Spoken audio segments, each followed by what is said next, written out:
This cake is the ultimate indulgent treat, featuring the favourite childhood combination of peanut butter and jelly and some chocolate thrown in for good measure. Begin by making the cake layers. Whisk together 5 large eggs and 120 grams of caster sugar until thick and creamy. Gently fold in 120 grams of ground almonds and 60 grams of cocoa powder.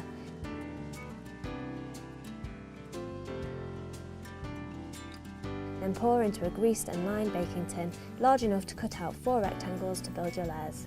We'd recommend a tin about 35 by 25 centimetres or a large square tray like ours. Bake in a preheated oven at 180 degrees for 30 to 35 minutes until cooked through and springy when touched. Turn out onto a rack to cool completely.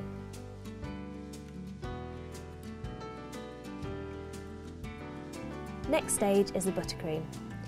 Heat 225 grams of caster sugar in a saucepan with 60 ml of water until the sugar has dissolved.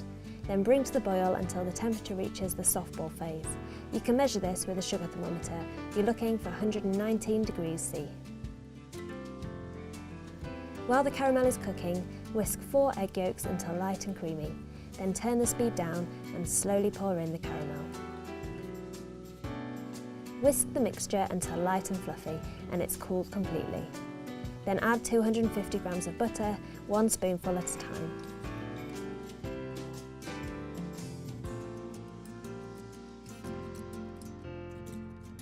Whisk until all of the butter is incorporated and then divide the mixture between 2 bowls.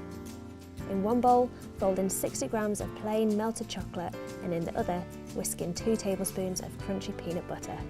Yum! Now to measure out your cakes. Draw around the loaf tin on a piece of paper and cut out to create a template.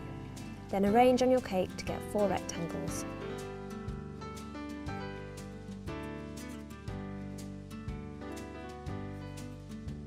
Your loaf tin needs to be lined with 3 layers of cling film.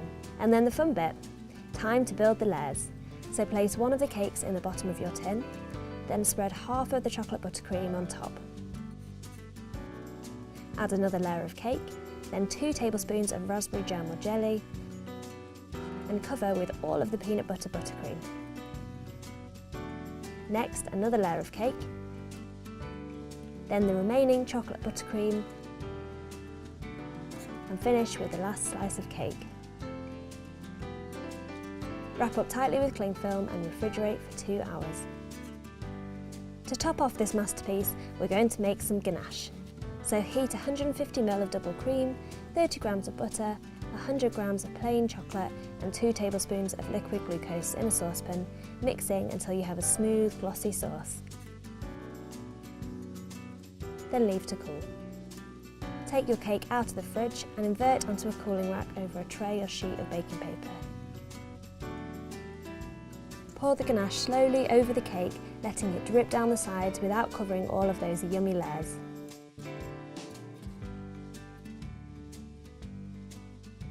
Leave for about 10 minutes to drip completely, then move to a serving plate and refrigerate again for 3 hours minimum. You can leave it overnight if you like. Finally, tuck into your chocolate peanut butter and jelly terrine and make sure to take some photos of those awesome layers. Thanks for watching. If you'd like some more tasty baking ideas from our books, subscribe to the pantry now. See you next time.